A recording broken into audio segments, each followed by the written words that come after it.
What's up, everybody? We are back for episode number 11 of the Big Five Pod. I, of course, can't speak English again. We're starting off the show not being able to speak English. I'm Kyle Morello, co-host. Next to me, Jake Copestick, co-host, and graduate. How's it feel? Well, tomorrow's the day.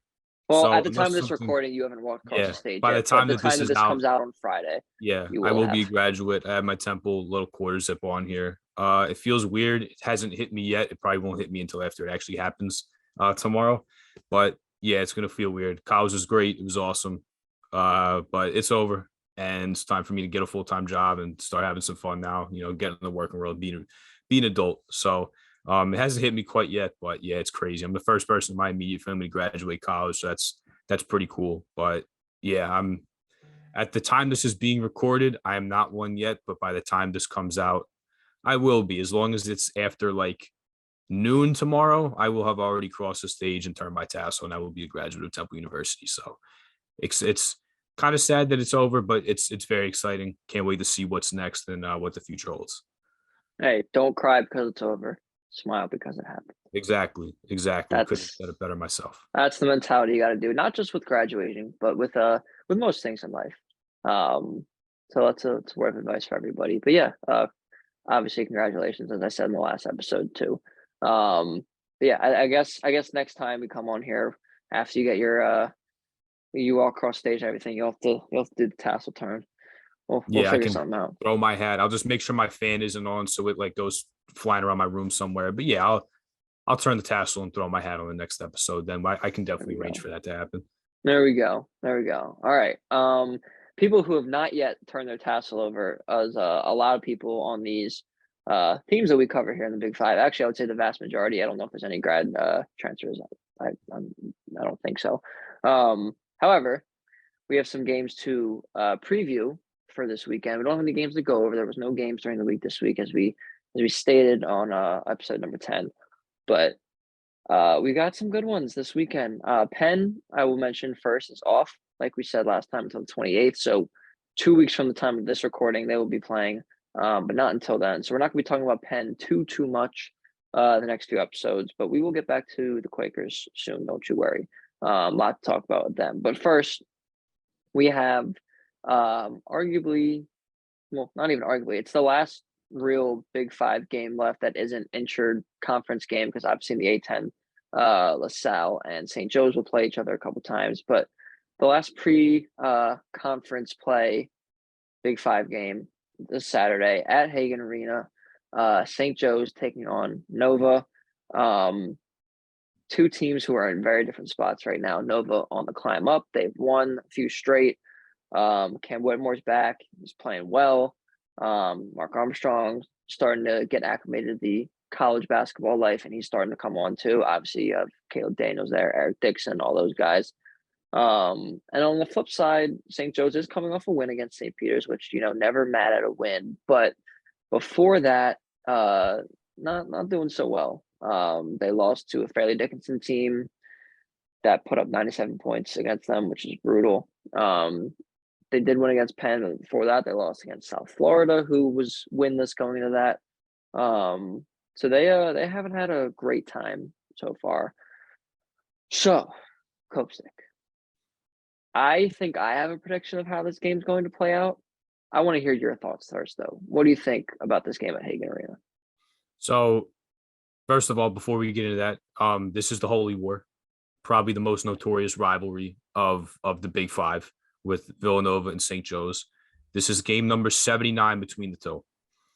Villanova's all-time record is 53-25, and they have not lost to St. Joe's since December 11th, 2011. That's a really, really long time. There's some young St. Joe's fans out there that have never seen that happen before. I've never seen the St. Joe's win over Villanova before. So obviously it's been a very long time since St. Joe's beat Villanova. I think history will repeat itself. I think Nova will go in there. They won't really have much of a problem against the St. Joe's team. They're playing very well. They're playing loose with Cam Whitmore back now. He gives them another big body who not only can drive the ball, but can shoot the ball as well, and is another offensive engine for them who can really score the ball from every level of the court. And I don't know who can guard him. I don't think there's many people in America that can guard this guy because he's that good and is going to be a lottery pick, maybe a top 5 pick. I've said that multiple times, but this guy's the real deal. He's a handful. He's strong. He's physical. He's hard to stay in front of. He's hard to try and, back off his spot. He's hard to knock off his line driving the basket. I don't know who's going to defend him on St. Joe's, and I think he's going to have a good game. But the key to me for this game for St. Joe's side, so like I said, I think Nova will win this game. I think they'll actually win it fairly easily as well if St. Joe's is going to defend the way that they have in recent games. But speaking of that, we know Nova's going to play small. They don't really have these big towering 7-foot centers on their team. Eric Dixon is all of 6'7" or 6'8", but is such a smart and skilled basketball player that it works for them. And because of that, I don't really know how much Ejike Obina and Charles Coleman can play in this game. It's going to have to probably be a lot of Kasper Klacek and Rasheer Fleming in there to guard, and they're going to have to switch on the perimeter. They're going to have to stick Eric Dixon. They're going to have to try and throw double teams Eric Dixon to try and get the ball out of his hands, because when they play through him, Nova is such a much better team when he's able to pass out of double teams, and he's very, very smart. If you try and double him from the baseline, he can spin back in the paint and he can score. If you try and double him from the paint and from the rim, he can spin baseline, he can score on you. And of course, he's so good at passing the ball too from outside the post. So this Nova team, with the addition of Cam Whitmore, there's a lot of different ways they can hurt you. Spacing the floor, playing through Eric Dixon. Klacek and Rasheer Fleming are going to have to defend on the perimeter, and they're going to have to play the bulk of these minutes in this game. I don't imagine St. Joe's wants to throw their centers out there and try to have them defend on the perimeter. And because of all the space that Nova's going to open up for Cam Whitmore, for Mark Armstrong, for Caleb Daniels, and then they can spread the floor with some shooters as well. Brandon Housen's coming off a couple of very good games, was 3 or 4 in their last game against Boston College. I just think defensively, this Villanova team is going to give St. Joe's a lot of problems in a lot of different ways. And because of that, I think Nova's going to end up winning this game. They'll extend that win streak against St. Joe's. And unfortunately for Hawks fans, you're going to have to wait until next year to get another crack at them.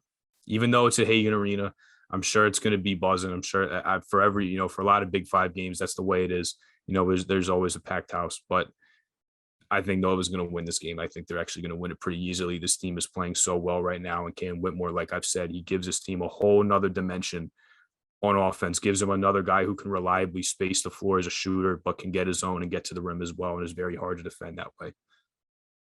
Yeah. I mean, kind of like we've mentioned with a lot of St. Joe's opponents, at least the ones in the Big 5, the talent disparity and the coaching disparity are the two biggest things for me. Pretty much everything you just mentioned with all the guys for Nova, with Cam Whitmore, Mark Armstrong, Caleb Daniels, Eric Dixon, Brandon Housen, all those guys. Slater too. Like, I'm not saying that St. Joe's doesn't have good players. Eric Reynolds is a hell of a talent. He's their main guy. You have Rasheer Fleming off the bench that we talked about, who I don't think should come off the bench, but he is right now. You got Winborn.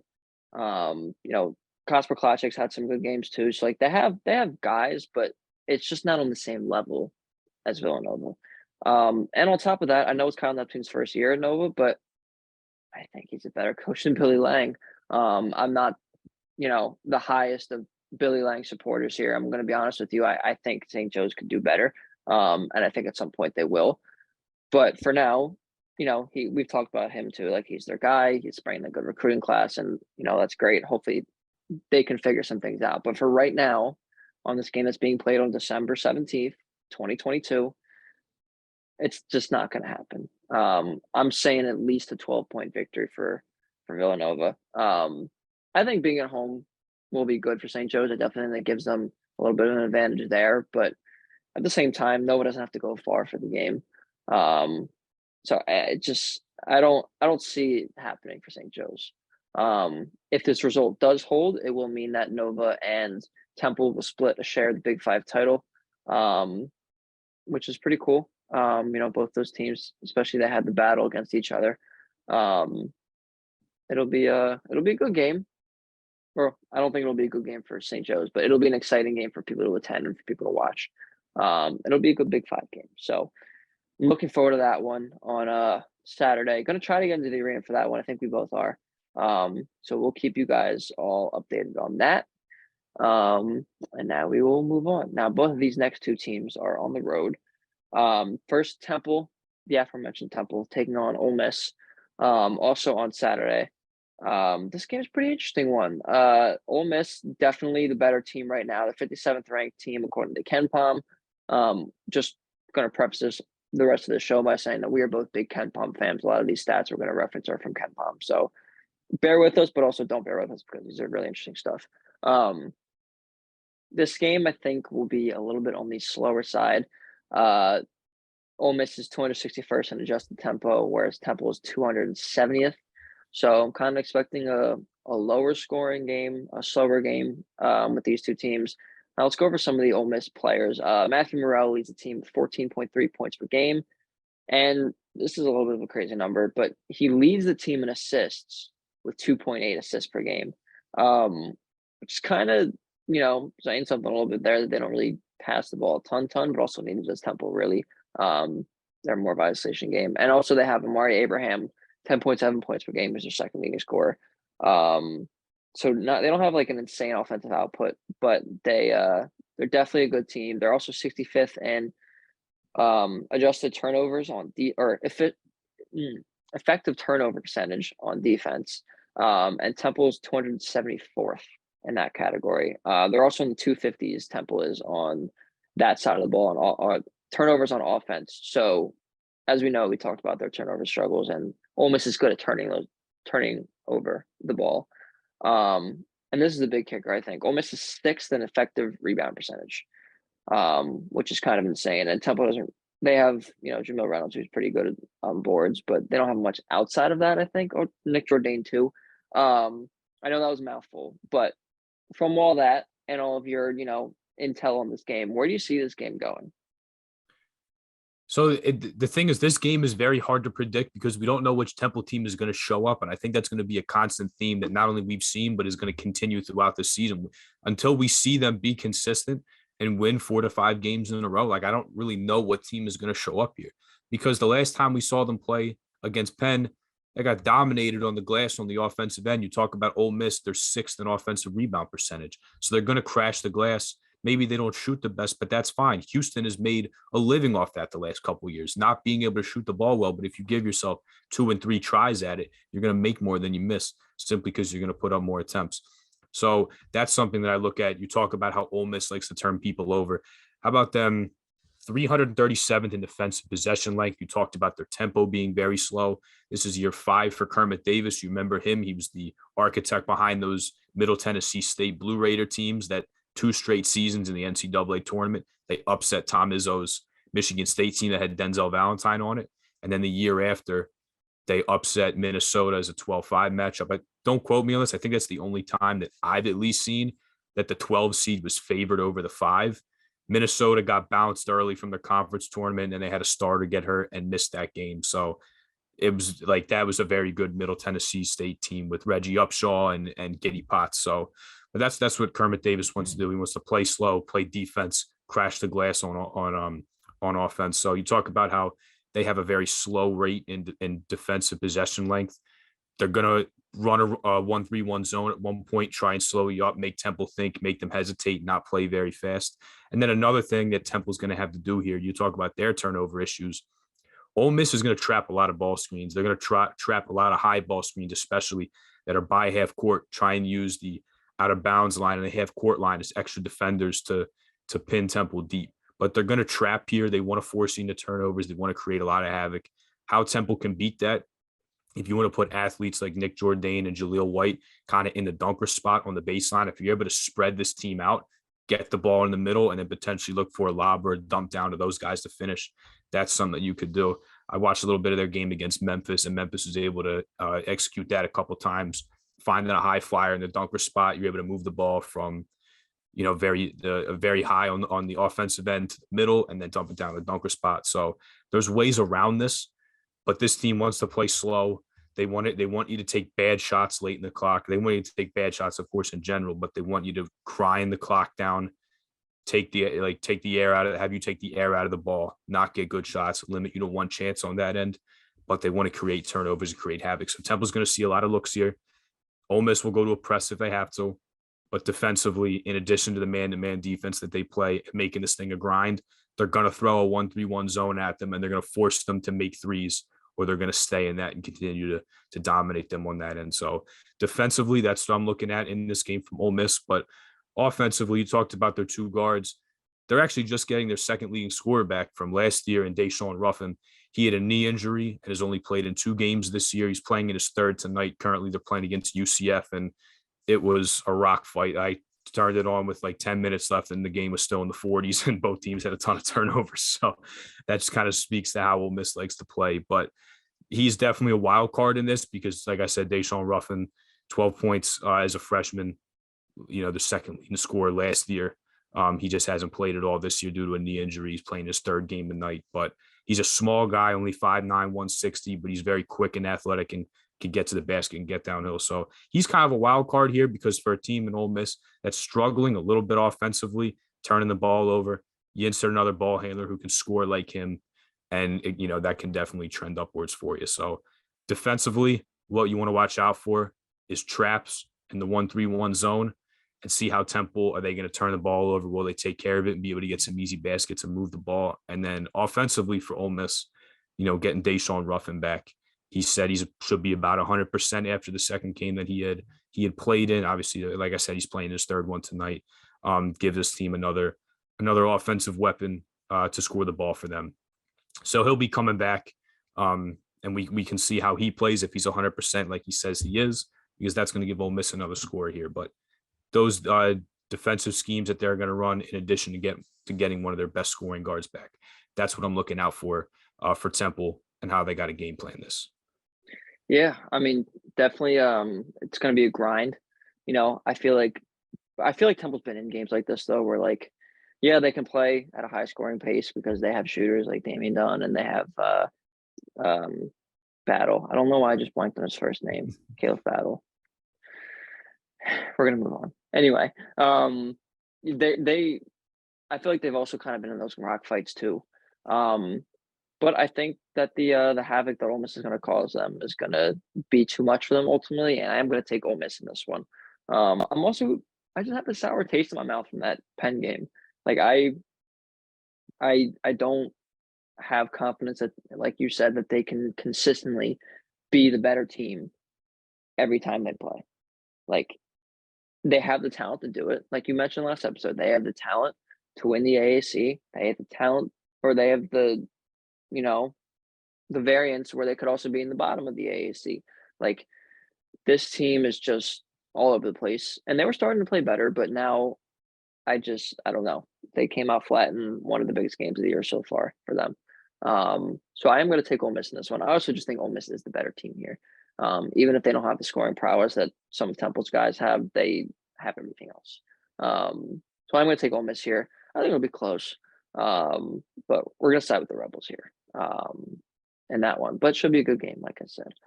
All right, moving on to the last game of the weekend here for the Big Five. This is also on Saturday, so all 3 of these games are on Saturday. Should be a phenomenal day.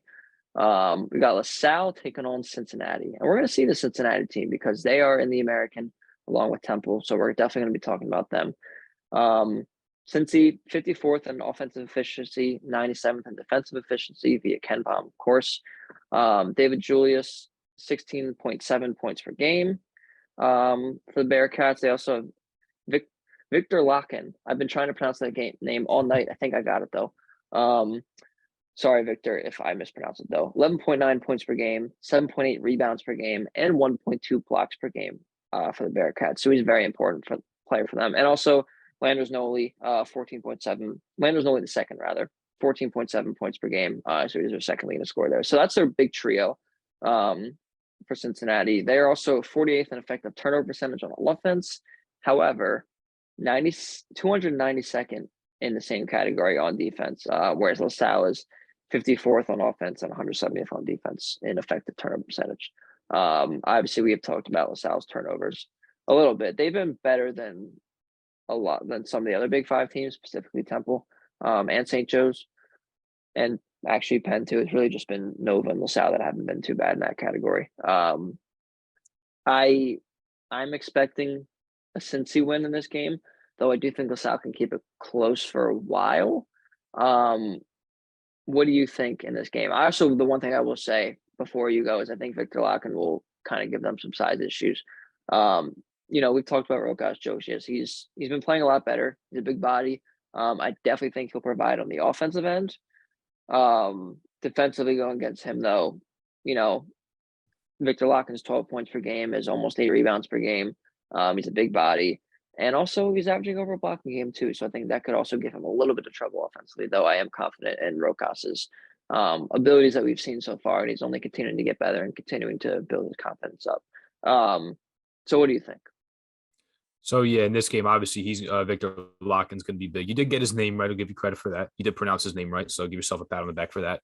But the thing with the Cincinnati team is they have a bunch of guys that are 6'7", 6'8". You have Locken that's a 7-footer that are going to be able to play. And for a team like LaSalle doesn't have a ton of top end size, like they're going to have to bang down low, try and get rebounds and stop these guys.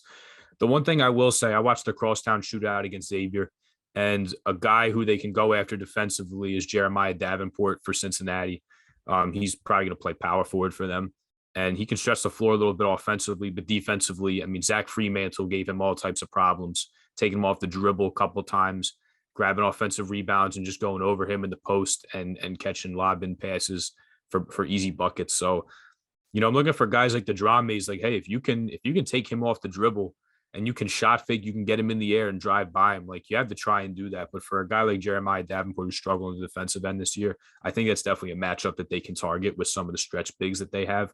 Even though the Drames are 6'7", 6'8", they're not exactly like 7-foot stretch bigs. They're still like guys who can play power for you in the 4 spot, the 3 and the 4 spot, and not only shoot but drive the ball as well. So offensively for LaSalle, that's where I'm looking. But yeah, defensively, you look at the two guards that Cincinnati has. David DeJulius is a 5th-year player. He's using his COVID eligibility this year. He did his first 2 years at Michigan, his last 3 at Cincinnati. And then how about for Wes Miller? Really good addition in the transfer portal. He needed another scorer from last year, and he did that. He got Landers Nolly the second from Memphis. He did 2 years at Memphis, a year at Virginia Tech. Now comes to Cincinnati. They're looking to get these guys involved and want to get them a touch pretty much on every play. They can throw the ball inside and give Victor Locken some touches as well. But David DeJulius really is a nice player. He's quick on both ends. He can get to the basket. He can step back for a jumper. He can shoot the 3 very well. And defensively, I mean, this guy was hounding Sule Boom in that Xavier game. So, without Khalil Brantley, this is a game where Jameer Briggs and Anwar Gill can't turn the ball over because David DeJulius is going to be hounding them. And if they start turning the ball over, he's going to turn up the pressure and it could get away from LaSalle. But on the defensive end for LaSalle, that's where it kind of starts and ends here is with how can we stop David DeJulius? How can we stop Landers Nolly? They can get to the basket. They can shoot it a little bit. But those are the guys that Cincinnati wants to get a bulk of their offensive touches to. But they can go inside the Victor Locken as well. He had a pretty solid game against Xavier. He got in foul trouble, unfortunately, which took away from it a little bit. But, he grabbed some rebounds. He did a couple good things on the offensive end to score. So, that's obviously something that you worry about when you have a guy like Locken that's going to go up against a true freshman like Rokas Josias. But it's a pretty solid team. I like Wes Miller. I thought at the time this was a home run hire. It was 18-15 last year, 7-4 so far with a dominant win over Miami of Ohio tonight. So they're going to be 7-4 going to that game. But I do agree with you. I think Cincinnati will take the win here. Would love to see LaSalle get a road win, but this is a team that's got some size. They got some experience. And now that they bring in Landers Nolly to give them another score besides David DeJulius, they can spread you out a little bit. They have some different guys that can give you problems and score. So I agree with you. I do think LaSalle could keep this game close for a little bit, but if they're going to turn the ball over, could get away from them. David Julius is going to be hounding whoever's in there at the point spot. He really is a nice kind of mid, if you want to call the AAC a mid-major, I guess you could say that. But he really is a nice player coming over from Michigan, a nice 5th-year point guard. And on both ends, he's going to be the center of attention that LaSalle is going to have to stop. He can hurt you in a lot of different ways. So I agree with you that I think LaSalle can keep it close. But I ultimately think Cincinnati and Wes Miller are going to get the win here. And shout out to Wes Miller, by the way. He's only coached Cincinnati for 1 year, and he got a contract extension today. So good for him. He's a young guy. Did 10 years at UNC Greensboro. They made the tournament a couple of times. Had Isaiah Miller, who was a terrific point guard who played in the G League for a little bit. So I think he's a great coach. I think as he continues to build up the program at Cincinnati, they make the move to the Big 12. He'll make them a major player. But there's a pretty solid team in the AAC, one that I think will be definitely in the top half of the conference. And because of that, I do think they'll end up being the Explorers. Yeah, I mean, listen, if the Americans considered a mid-major, then there's a number one team in the country that's a mid-major. Well, they're not number one anymore, but uh, the favorite right now, I think, to win the national championship. So that's always pretty good. Although Gonzaga's been in that position for a while and they haven't done that. I know you're not the biggest Gonzaga fan, so that's okay. What have they won? They haven't They won. they They haven't haven't won won a it all lot. yet. I'm just saying. No, I hate to be that guy. I've grown because when I was younger, I used to be like, oh, they suck. They don't play anybody. They never beat anybody once they got to play someone you've heard of. But like, look, yes, they're very good. He now gets 5 stars in the program. He gets very high transfers. But at the same time, like they and the thing is, there's really not a knock on them anymore because then it was like you need to beef up your non-conference schedule. The last 2 years, they they played did. very hard non-conference schedule, so Yeah. I can't even knock that. I can't even knock them for that anymore. I got to give them credit because I love coaches that do that and don't schedule a bunch of cupcakes. So I have to give them credit for that. But they just can't win the big one, unfortunately. And unfortunately, the Zags they can't win the big one. They love to run up and down and transition, but then they played Arkansas last year, who will sit down and defend like crazy and give them all sorts of problems and slow it up, and ended up losing to them. So I've come around on Gonzaga. I respect Gonzaga. I'll put it that way. Yeah, Okay. I think that's the maybe I'm first not time like, in our life that I've ever heard you yeah, say that. So no, because you have to, no, I mean, at a certain point, you have to take that hat off and like actually recognize that like they play a very hard non-conference schedule to counteract the fact that they don't play in a very powerful conference and that they're not going to see, like, they're not playing like a Big 12 schedule where I think last year the Big 12 had 7 of the top 15 Ken Palm defenses, it and was it was a rock ridiculous. fight every night, and you were playing Yeah. consistently against the best teams in the country. It's not like that. So, but they have a hard schedule. So I've come around on them to at least respect them. Yeah, maybe I'm not the biggest fan of them and I don't like them. They did beat Duke in the Maui Invitational one time. I was very upset about that. I remember But that. Yeah. yeah, that's my little rant on Gonzaga. I don't know how we ended up getting on that talking about the Big I Five, blame but myself. that's my little Gonzaga rant, I guess. I'm Listen, sorry. Listen, people, you could say you don't like them. You at least have to respect what they're doing. I mean, they have an Armageddon of a non-conference schedule this year, and they had a tough one last year. So at least give them their respect. No, I'll give Gonzaga respect. I'll give Gonzaga credit. I do blame myself for the rant though, because I did bring them up. Um, Hey, it at least wasn't we're talking hoops. intentional, At least we're talking but hoops. we're talking hoops. Hey, listen, this is a Big Five podcast, but the Big Five is college basketball, so it's okay if we talk a little college basketball nationally too. Um, but I digress. That's all we got for the previews. I know this is a little shorter episode for you guys, and we're sorry about that, though. That's not our fault. Due to the fact that the schedule's a little lighter right now. We're on the holiday season. So things aren't, as ramped up as they have been the last couple of weeks, or how they will be starting in January, because once we get to January, it's the bulk of the conference play. Conference play is some of the most exciting time of the year, so we're very much looking forward to that. But that's all I got for this one. Cope, besides your little Gonzaga rant, do you have anything else on this one? Nope. Nope. Besides that, well, I hate that I'm going to say no, and then I'm going to talk about something. But conference play is going to start like pretty soon for these guys, probably before the end of the year. We'll probably have to at least preview a couple conference games. So I think Nova only has 1 or 2 more games before they hop in the conference. They're going to play DePaul. They're going to play UConn very soon. So yeah, we're getting the non-conference is kind of winding down. It's fun while it lasted, but now this is the fun part because this is the tough part of the year for everybody. You got to play all your rivals.